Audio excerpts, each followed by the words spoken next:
Okay, how awesome is this? Now we are in beautiful Jersey City. As you can see, we're by the water, we're in Liberty State Park, and how many times have you come across this beautiful statue right there? Now there are a couple facts here that we seem to not get right. They state that there are three possibilities of who the Statue of Liberty is. Now, one was the designer's mother, which was Frederic Augusta Bartoli. However, that consensus has been proved differently. Now, the second was it was a closer family member. It could have been his brother, Jean Charles, but it was not. It was actually Isabelle Royer. Now, this is what the model looked like. She was married twice. This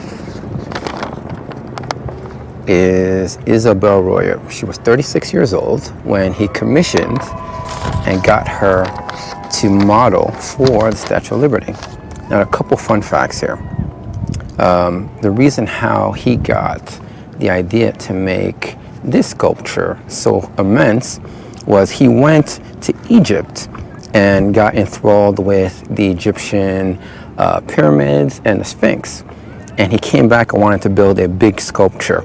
He actually was going to make it called Egypt Carrying the Light to Asia via the Suez Canal.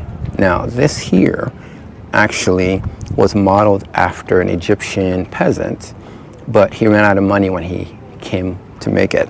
So he built the massive structure until he ran dry, and he was forced to change the sculpture to a more Western looking model.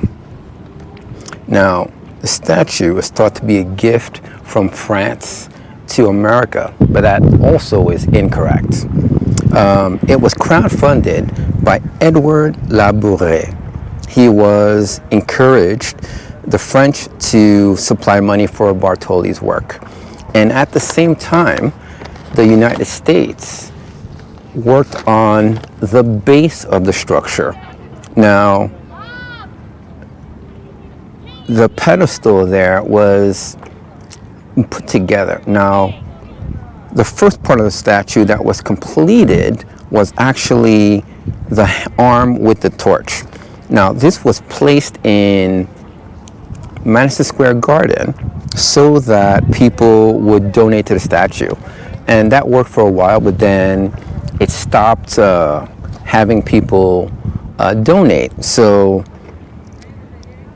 it was a fan of Bartoli's, Joseph Pulitzer, yeah, that Pulitzer, that was working in the New York World newspaper, and he stated that if you donated to the cause, that he would give you a shout out in the publication.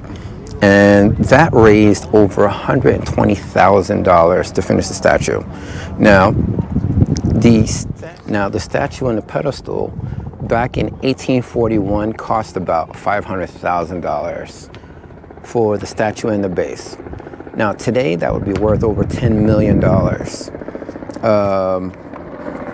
Now they got the pieces from France on 30 different vessels.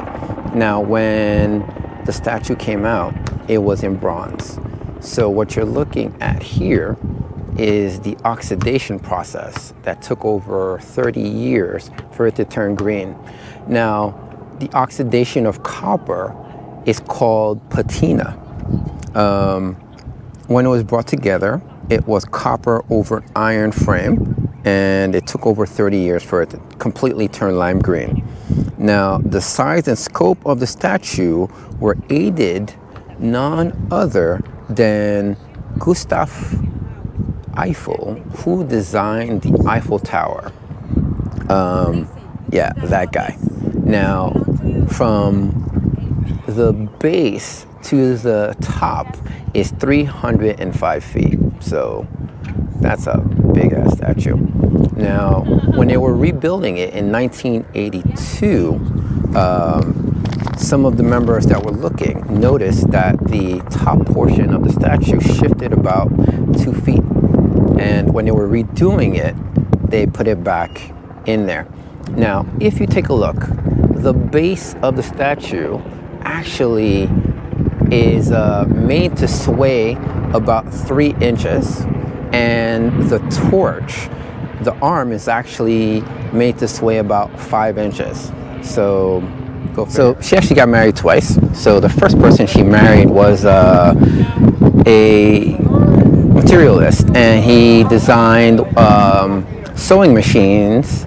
And then at the age of 32, she went back to France, and she married the Duke of Luxembourg. So she became the Duchess of Luxembourg, and he commemorized and immortalized her face into the statue. Fun facts about Jersey City. Catch you guys in the next one.